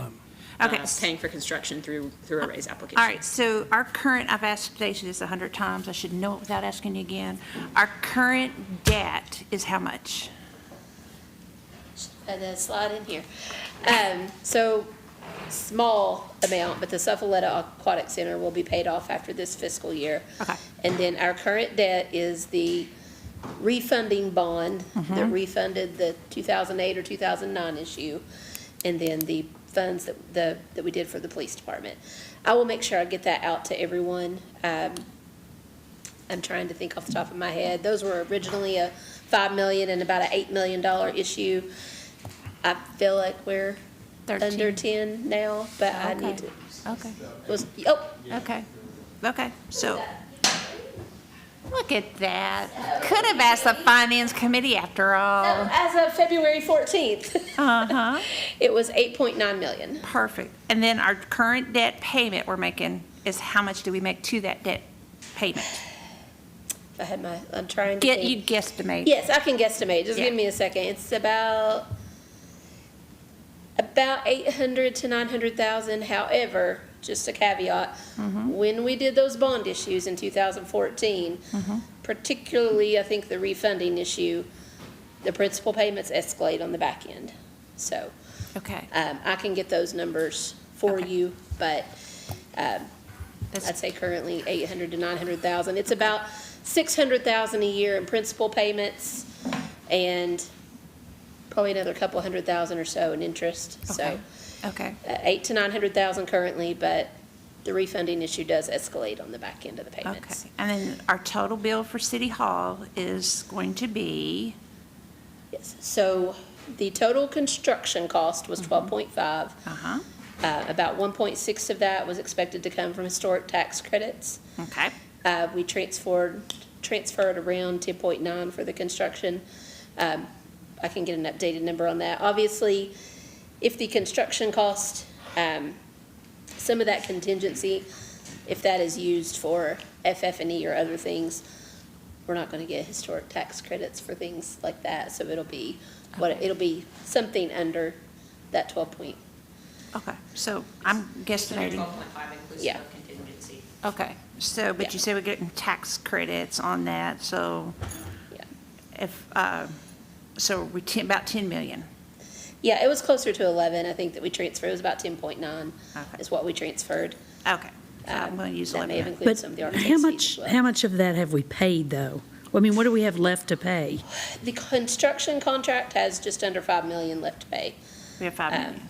Okay, all right, that's really, that's really the number I'm looking for. So we have Yeah. 5 million more to go for that. And how are we paying for that? Are we paying it out with cash or are we paying it That's out? all been paid out of cash, but that was completed in June 30 of 2024. Okay, We transferred money to the capital projects fund, so that's money been sitting in the capital projects fund. so that 5 million's there. So that should, yes, It's already there. be there. Okay, so on the projects, if you take out the Lexus Way that we talked about tonight, not personnel, but it's about $18 million thereabouts. If you take out Lexus Way, is that about right? $18 million if we were to do the fire station, the pool, the park, thinking about how much a 911 building might cost, thinking about how much addition to the police department, 18 million. And you said I'm hoping that's where it would be, not more than that. And you said we have 13 million that we could use in cash towards that.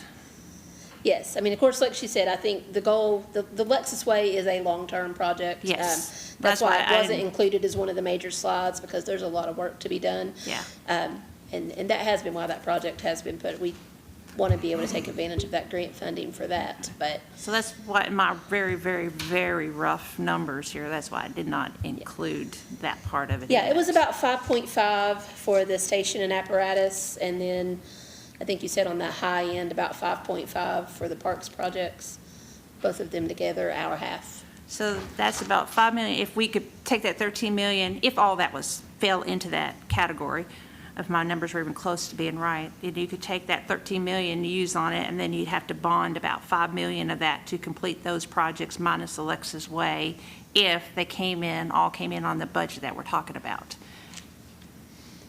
This is very general. I know. I Yeah, had to that's what break I'm it down trying to- really general Trying to now. follow your mind, I'm trying to figure out where you're 18.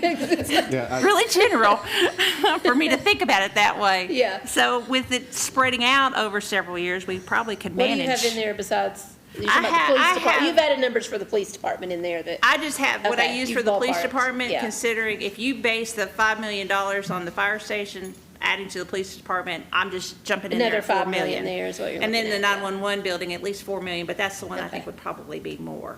Yeah. But just say I was correct on Okay. that and all your figures I were see. correct. Yeah. Then that would be about 18 million. Yeah. We got 13 cash to use. We could bond, if we're down to 8.9 million in our Yeah. debt, we could probably bond the 5 million, and then our monthly payments, we get a good interest rate, could be about $1.5 million a year. yeah, added on to the current, yeah. The 5 million bond issue that we did for the police department, those current payments are, around 300,000-400,000. Especially since we're spreading, it's not all going to be done the same year for No. every of it's going to be done, so No. we probably could swing it as long as the economy continues. Okay. And I think that's a question that we have to, correct me if I'm wrong, tonight, probably what we need to decide is, do we feel comfortable with where we are? And do we want to go ahead and do these designs? Yes. Because it would be irresponsible if you don't think that we're in a good position to finish what we start. It's irresponsible to start it. So I personally feel like that we're in a good position for each one of these, for the, to go ahead and ask for the design for the swimming pool, ask for the design for the fire station, Yep. do what we need to do with the police station as well. I feel like that we're going to we're in a good position to work this out. It may not mean that we can go as quickly as we want on one of these projects. Once we get the designs, that we have to, budget, this comes first, this comes second. But I personally feel like I'm okay with going ahead and asking us to spend the money on the design.